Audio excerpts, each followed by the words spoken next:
અગત્યના સમાચાર શહેરમાં 1 વર્ષ દરમિયાન 130 ભૂવા પડ્યા, જેના સમારકામમાં પાછળ 50 કરોડનો ખર્ચ થયો. 250 કરોડના ખર્ચે ડિઝાસ્ટર મેનેજમેન્ટની ગાઈડલાઈન અનુસાર ટેન્ડરિંગ કરી રહ્યા છીએ. હાલ એક સ્થળે આધુનિક ડ્રેનેજ લાઇન નાખવાની ચાલુ છે. આવનાર સમયમાં અન્ય સ્થળોએ પણ કામગીરી કરાશે. જીઆરપી ટેકનોલોજીનો શહેરમાં પહેલી વખત ઉપયોગ થવા જઈ રહ્યો છે, જેના થકી બિનજરૂરી ખર્ચ અટકાવી શકાશે. નવી ટેકનોલોજીના ઉપયોગ થકી વધારે ખાડા નહીં ખોદવા પડે. જ્યાં જરૂર જણાશે ત્યાં જ સમારકામ કરીશું. ગયા ચોમાસામાં જે 100 કરતાં વધારે ભૂવા પડ્યા હતા વિવિધ સ્થળે, એને ધ્યાનમાં રાખીને આપણે ભૂવા જે પડ્યા એના ટેકનિકલ કારણો ચકાસ્યા હતા. ટેકનિકલ કારણોમાં ઘણા બધા કારણો સામે આવેલા હતા. લાઇન સિંકિંગ થયેલા, લાઇનમાં ડેમેજ થયેલા, લાઇનના 2 પાઇપ વચ્ચેના જોઈન્ટ ઓપન રહી જવાના ટેકનિકલ કારણો હતા. એનું મુખ્ય કારણ એક હતું કે આ લાઈનો જે છે તો ઓવરએજ થયેલી છે.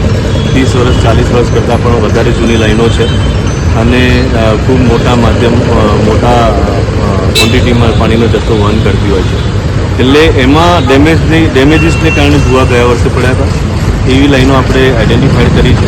હાલમાં 8 કામો મોટા આપણે લગભગ 250 કરોડના ખર્ચે ડિઝાસ્ટર મેનેજમેન્ટની ગ્રાન્ટની અંદર આ કામોનો સમાવેશ કરી હાલમાં કમિશનરશ્રીની મંજૂરી મેળવીને ટેન્ડર કાર્યવાહી શરૂ કરેલી છે. ખૂબ ઝડપથી આપણે આ 8 કામોને બી શરૂ કરીશું. એક કામ જે આજે ચાલે છે સૈનિક પાર્કથી મુજમોડા સુધીની જે જૂની એક્ઝિસ્ટિંગ 18 mm લાઇન છે એનું કામ અત્યારે ચાલી રહ્યું છે. ત્યાં આપણે આજે ઊભા છે. જીઆરપી ટેકનોલોજીનો પ્રથમ વખત ઉપયોગ કર્યો છે.